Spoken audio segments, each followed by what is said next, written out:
Alright, in today's lesson, we're going to see how to make request. First of all, what does a request mean?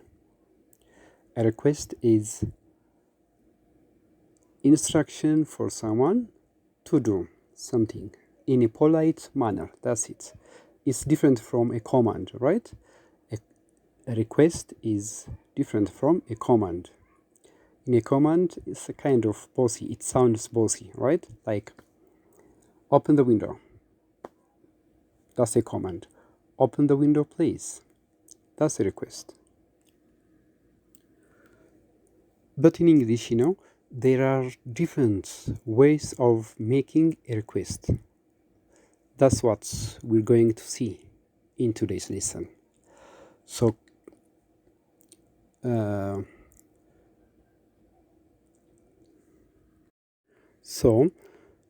whenever you want someone to do something for you, it's very good to ask him in a polite manner, right? So the first way is an imperative request.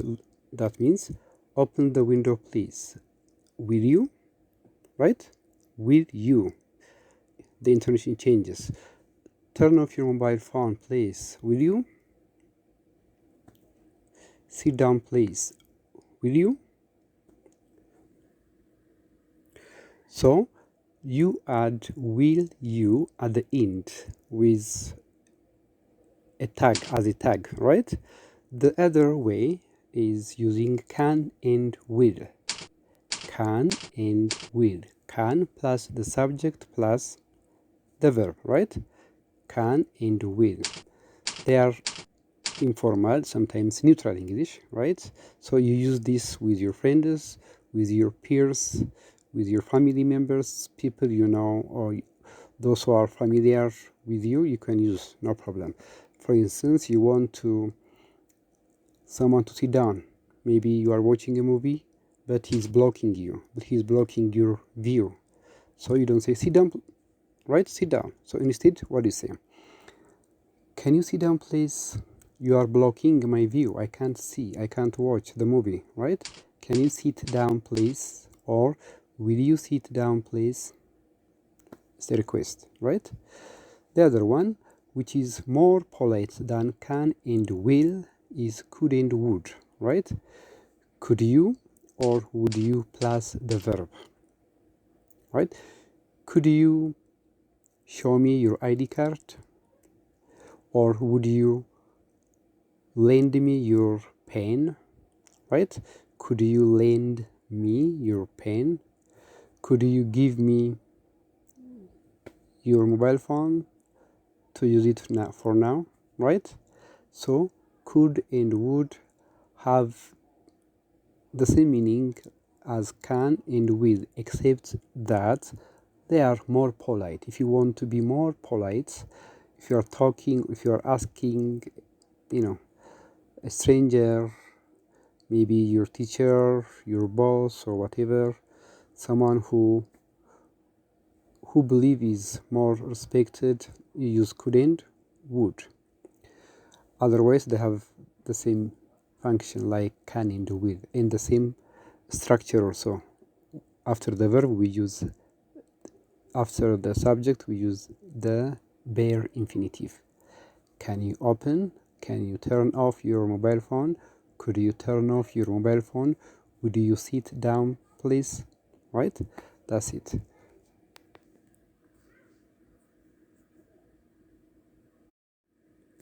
Okay, the other very common way of making a request is using the verb mind, right? Do you mind or would you mind? Do you mind or would you mind if you open the window, if you sit down, or whatever? Just as in the first case, we use the bare infinitive in this one, but the meaning is different. Do you mind means, is there any problem? That's what it means for you. Do you mind if you open the window means, is there any problem for you? to open the window. That's what it means. So the answer, do you mind? It could be what? Yes, I do, or no, I don't. Yes, I do. That means what? I cannot open it. No, I don't means what? I don't have any problem. I can open it for you. That's what it means. Okay. The other one. With mind, when the verb comes immediately after the verb mind, we use in the ing form, right? Do you mind plus the ing form of the verb, right? The meaning is the same as would you mind or do you mind if.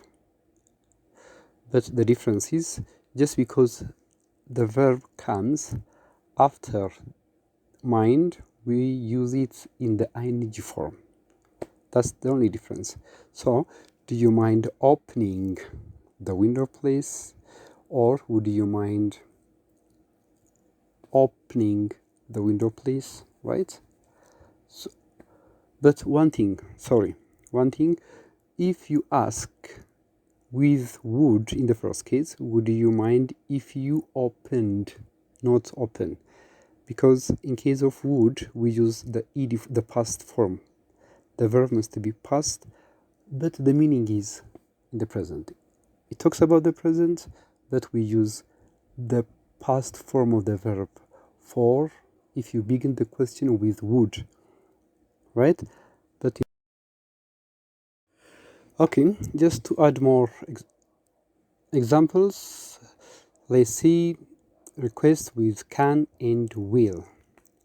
Help me open this suitcase. You know, suitcase is a bag in which you carry your clothes, right? Suitcase.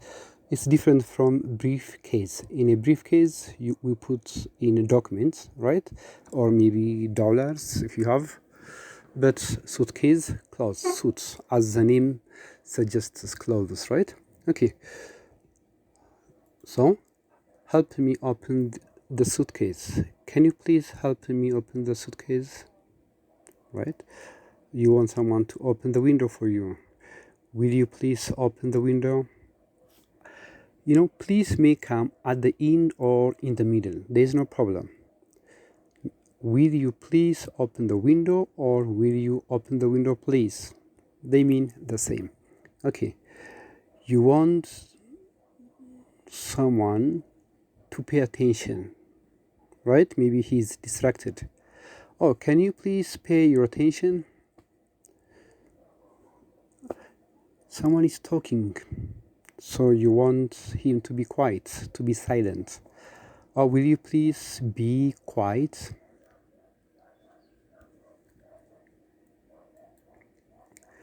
Alright, let's see with could and would. Don't forget what I have already told you. There. Okay. So, could you wait for me in the lobby, please? Wait for me in the lobby. Lobby means it's like a veranda, or if you go to parliament, for instance, after the meeting is over, maybe they go out for tea break. So they move around in the corridor. So that is a lobby, like veranda. Okay, someone is speaking fast, so you can't understand what he's talking about. Then what do you say? Would you speak more slowly, please? Would you speak more slowly, please? Someone told you something, but you couldn't hear it. So, could you repeat your question, please? Someone is entering your house, but your house is very neat, so you want him to take off his oh, I'm sorry, it's about hats, right?